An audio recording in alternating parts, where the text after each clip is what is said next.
Order! Order! You are an incorrigible delinquent at times. Behave yourself, man!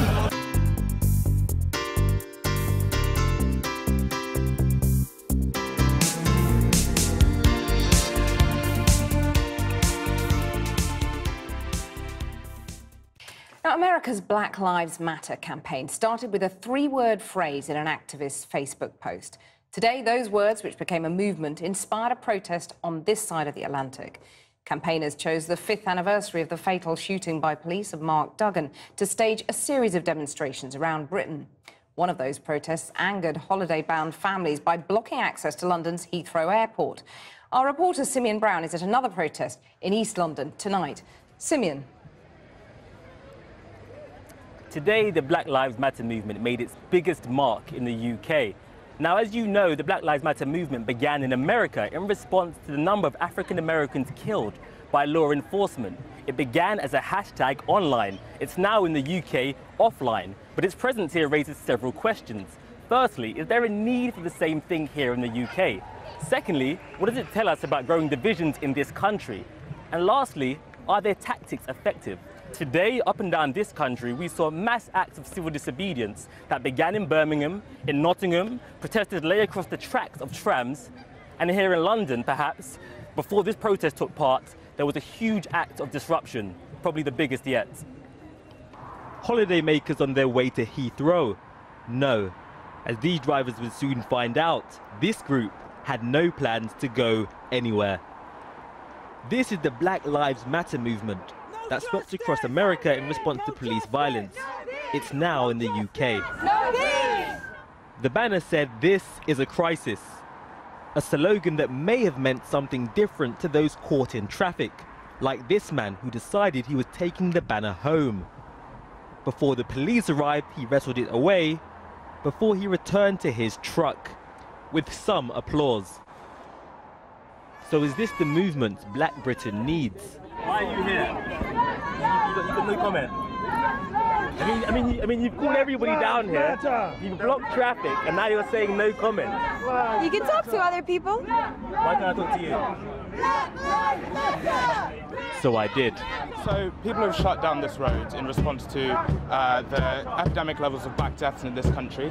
It's a tactic that we've seen in the United States, where Black Lives Matter have shut down motorways before. But there are many people who would say the issues that are happening in the US are not the same as what's happening here. I mean, the deaths in custody are nowhere near what they are in the States. I think it's necessary because, as I said, this has been a hard, long struggle. It's been an issue that's been ignored in the UK, and people often say it's just a question for the US. But of course, we have our own context here.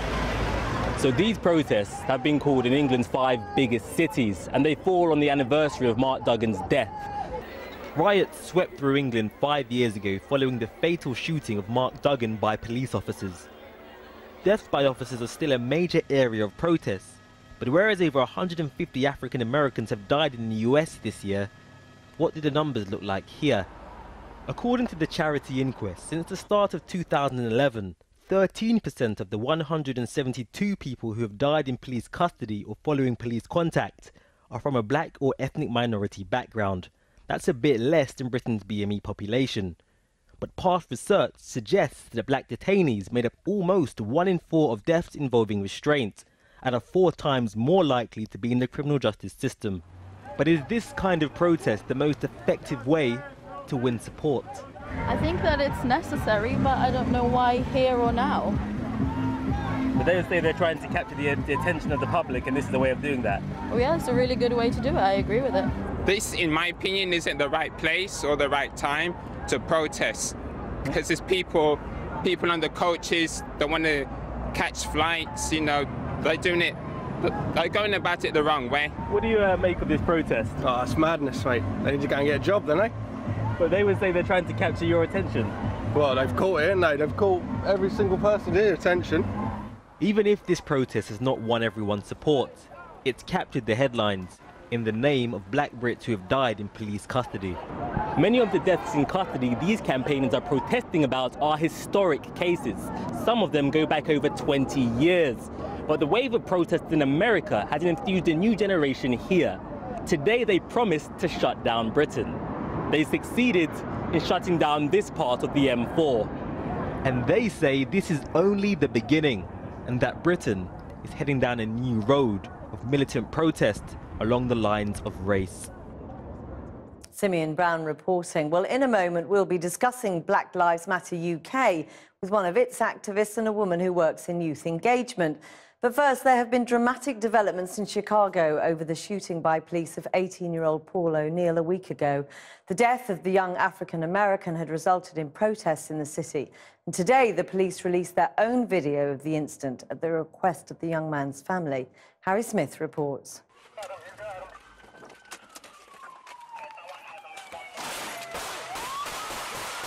It was the deadly end to this car chase, which led to yet another police shooting, which has shocked America.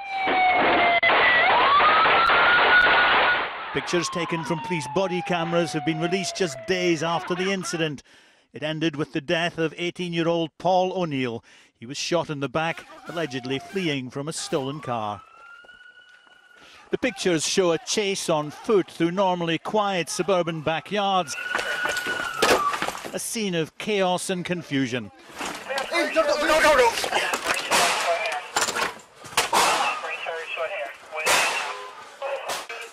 hands behind back!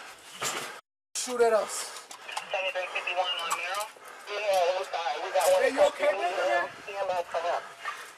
464 emergency, can we get EMS? One policeman asks another, "They shot at us too, right?" The officer who opened fire says, "I shot at the car after it almost hit you. He almost hit my partner." You shot too? Huh? You shoot? Yeah. You? And they shot at us too, right? One. I shot at the car after it almost hit you. The family of the man who died viewed the pictures along with their lawyer, who said they just watched the execution of their loving son. Because what I saw was a cold-blooded murder. It was a cold-blooded killing. You don't even shoot, and you shouldn't shoot, dogs that are running away. The pictures have been made public by the Independent Police Review Authority, which is charged with investigating police misconduct. Campaigners say not all the images have been made public, but investigators say it will form only part of their inquiry, which is now going on.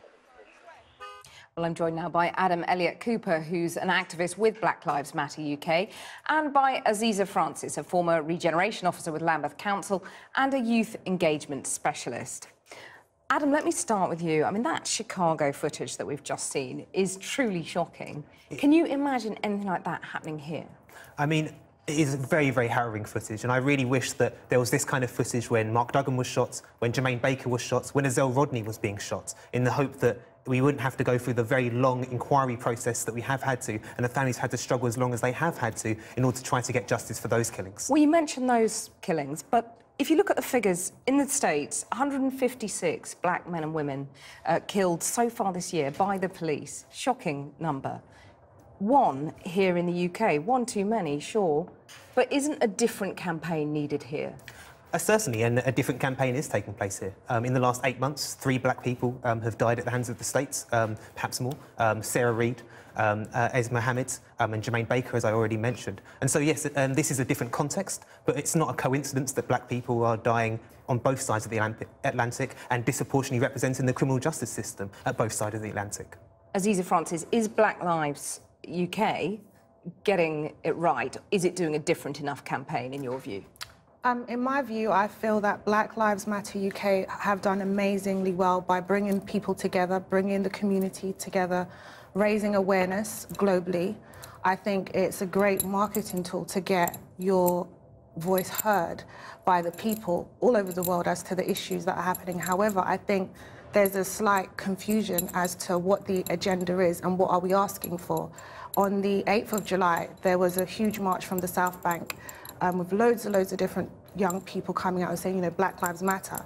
Black Lives Matter UK and that march are two different people organising it. And I think we just need to be very clear about what is it we're asking for and what changes we would like to see, what policies we would like to see being made. And also... Well, what do you want to ask for? What do you want to ask for that Black Lives Matter UK is not asking? I would love us to be more educated about what's happening, not just in the US, but here within schools. I think it should be a part of the curriculum that young people are educated about the issues that have come up of recent, so they're made more aware. And banking and knowing about economics.